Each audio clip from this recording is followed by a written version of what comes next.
Okay, here we go again. Hello everybody out there and welcome back to another comic book recap, or the Dark Adventure comic book recap. If you will, you guys know me, I'm Chris.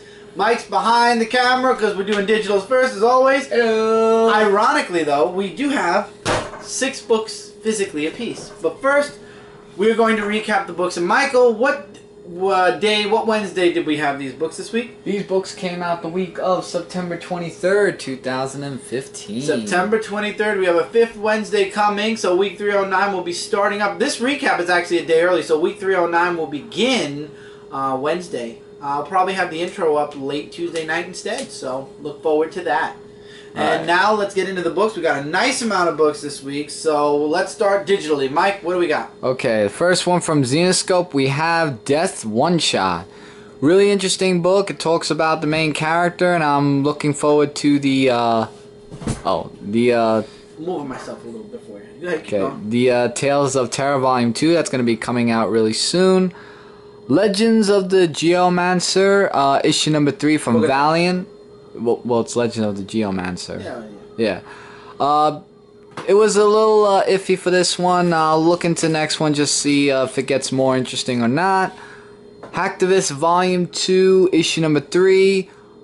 Between Nate and Ed, things go either good or bad, ups or downs. We'll find out more.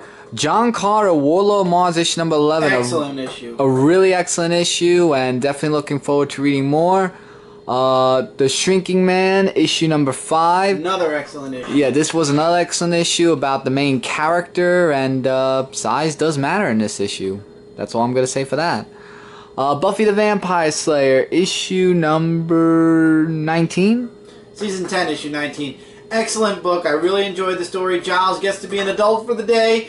Really great stuff in the issue. Awesome artwork. Great story. If you're a Buffy fan, I would definitely recommend it. Alright. Hellboy in Hell, issue number 8. Oh, if you're a Hellboy fan, you're going to love this book. I'm really enjoying Mike Mignola's run with Hellboy. There's another 2 issues coming out soon. This was the conclusion to this 2-part story arc. I'm really enjoying it. The artwork is awesome. The storytelling is great. Okay. Power Cube? Power 3. Power Cube. No, it is Power Cube. Issue 1. Sets up a really interesting story. I was interested with the cover. After reading this issue, the story and artwork definitely have me hooked on the series. I cannot wait for the next issue. Alright. Grayson, issue number 12. I never thought I would ever get back into Grayson, but I think this is the beginning of getting Dick back to a Nightwing-esque book, and I'm really looking forward to it. It renewed my belief in Grayson and my belief that this book could actually be good. Flash, issue number 44. Again, a guilty pleasure. I'm just curious where the Professor Zoom story is going. At this point, an average read at best. Read it at your own discretion. Alright, Tech Jacket, issue number 11. This one was a really interesting read, and it sends out the big message of don't give up, and believe you me, I mean, if it sent it out to me as a message, then it could be sent out to the rest of the world. And Deadpool vs. Thanos, issue number 2. Another great read. We find out Deadpool and Thanos are teaming up to find the mistress, and we'll find out more as the issues continue. And those are all for the stuff that's on the iPod. So now you can come sit down and let's start with the physicals. Yes. Now let's get down to busyness. You're first with Coven. Alright. From Zenoscope, like he said, Coven, issue number 3 of 5. This was a great read. About, you know, the witches and stuff like that. We have Baba Yaga, who's trying to help out Avril, along with the knight that's helping out Avril as well, and looking forward to seeing how the next 2 parts will be. Deathstroke issue 10. I think that I'm really considering not dropping the title, but I'm really thinking about if I'm coming back for issue 11 in one shape or form or the other. This issue, I feel like it was an okay story arc, but again, the repercussions of what Deathstroke's done and the way the book ended, I'll see where it goes. Tony S. Daniel never led me wrong before. I guess I'm just going to wait and see where issue 11 goes and how I'm going to be reading it. 1872, issue number 3. Yeah, just want to make sure.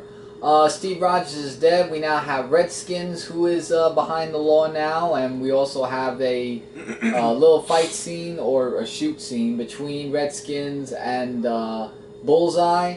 And we also see that Banner got kidnapped and by Ben Urich, and we don't know where Natasha is. Because we get a little bit of Natasha Black Widow in this. And Iron Man action. Definite Iron Man action. It's going to be really more expected in the next issue.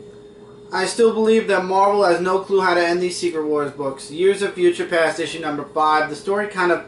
For me, I really didn't find this as more than an average read. The ending was kind of like, wow, they do end up killing off one of the characters. Chrissy has to make a very, very deep decision, and again, the world is kind of left the way it was when we first started reading, which of course all Secret Wars books can't really resolve. Some of the worlds will remain the same, but this book, there's only about 100 mutants left. The artwork is really nice, though. I will say that the artwork is amazing, but Years of Future Past definitely leaves me with a little bit more to be desired.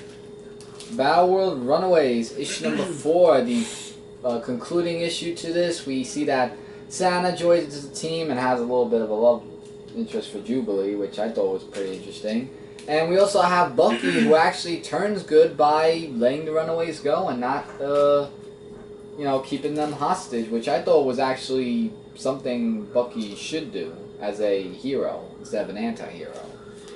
Inhumans, Atlan Rising, issue number 5, up 5, the conclusion to Inhumans. This one was a little bit better, however, there was one scene, I will spoil this much. There was a scene where Black Bolt gets his powers, and Medusa's like, well, what's your power? And he opens his mouth and says, I, and eviscerates Medusa, the Thors that were attacking them. He attacks Thor, and basically we get the biggest twist of this entire book. Doom, I said he attacks the Thors, he attacks Doom. And Doom basically snaps his fingers, roles were reversed between Medusa and Black Bolt, and now the story's starting over again, except Black Bolt is now the leader of Atlan. Why do I call it Atlan? Atlan. And Medusa's the one that's leading the resistance, and this time Doom wants to see if the same thing will happen. An okay miniseries, definitely a little bit more in depth towards Secret Wars, a miniseries that ties in a bit more deeper with Secret Wars and what Atlan really is. Sonic Universe, issue number 80, The Silver Age, part 2 of 4. Really nice story of Silver the Hedgehog as we get more about the Genesis portal, about how he closes it and everything. And we have Gold, who Silver hears in his head of when he hears someone talking to him. But Gold and Silver and the Professor don't get a happy ending. And they're going to be inside a Genesis portal, and we're going to see if they survive, which you have Silver with the psychic things. I'm sure they'll survive. Casey and April, Teenage Mutant Ninja Turtles miniseries, issue 4 of 4. This was an excellent conclusion to April and Casey. Now, everything's done. The miniseries are over. The main series is at issue 49. The next Teenage Mutant Ninja Turtle book to come out is issue 50. I'm really excited. This miniseries was really nice. It definitely put Casey and April's relationship to the test. And in the end, they came out with flying colors. But April does learn that she and Casey and the rest of them are going to be at the beginning. The beginning of what, though? We'll have to wait and find out. It happens all in issue 50 and continues forward after that. He-Man the Eternity War, issue number 10. This is where we see Prince Adam. That book was twisted also. Yeah, this was a real twist where we find out that King Adam is actually Lord Hiss. We also have a death scene where Mossman sacrificed himself in the Fright Zone to see Castle Grayskull. But in the end, when Skeletor sent War Rat, we find out that it's Duncan. And that's something that's a huge twist where Lord Hiss, disguised as Prince Adam, sees him in the end.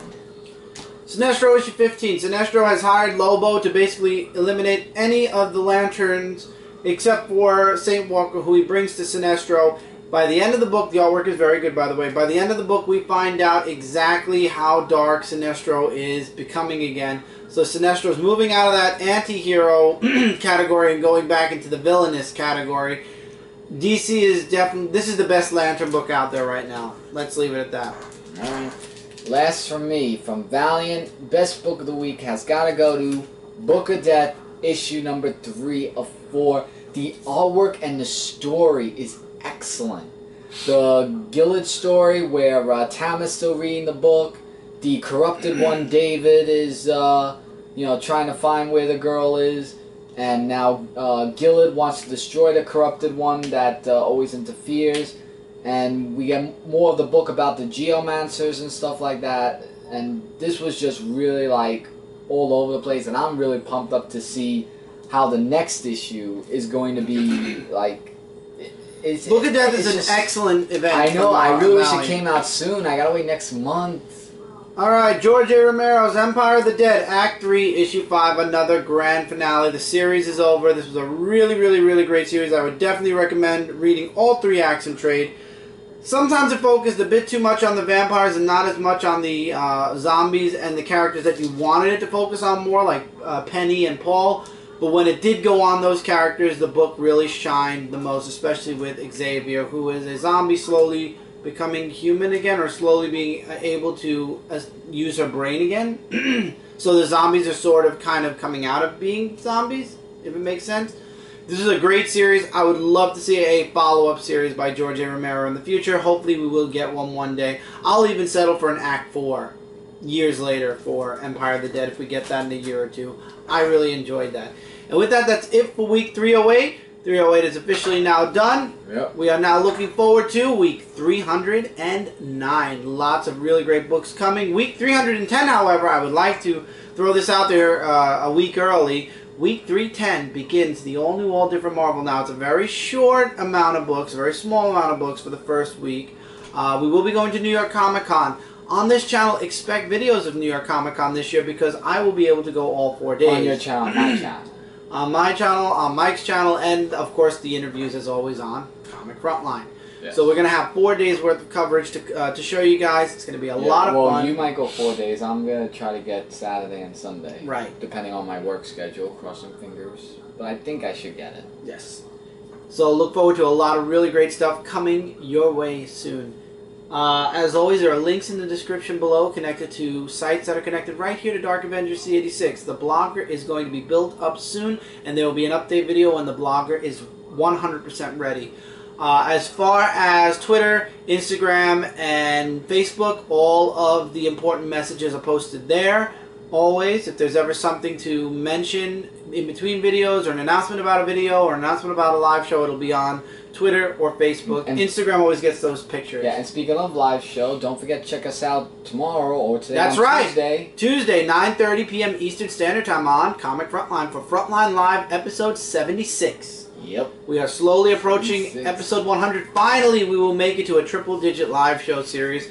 123 podcast should be up by the time this video is up as well. It's a little late this week. We're trying to fix that up, so it will be a little bit earlier. Zone4podcast.com, updated weekly. ComicFrontline.com, updated daily. Altogether, we are vying to be your #1 source for comic-related news, reviews, and a whole bunch more. There's a lot of stuff coming your guys' way on this channel. And Frontline Gaming Zone as well. Under construction. We're going to be having lots of videos for that site coming at you really, really soon. That's right. And this channel is going to have a lot of new content as we move forward. And with How do you Halloween remember coming, all these things? There's just so much to remember. It's like, crazy. It is And crazy. October's coming, guys, so that means Halloween. And we are definitely working on Dark Avenger Halloween Havoc. We got to start decorating. Yes, what is Halloween Havoc? Stay tuned once again, and you will find out on October 1st. Yeah. Maybe. Well, see. the first is this Thursday. Right. Yeah, this Right, Thursday. so we'll I see. got it. We'll see if we can get something this Thursday. So, Yep. see you guys there. Yeah. Oh, I go behind the camera. Yes, you do. Oh, of course. Mike I gotta do forgets all the these work. Of course. Alright, guys, take care. Keep reading, keep collecting, and we will see you guys really soon in the next video. Take care. I'm out. I'm going to bed. Maybe. Nah, it's still too early. Maybe about another 6-7 hours, you know, when the lights come out and the sun comes out.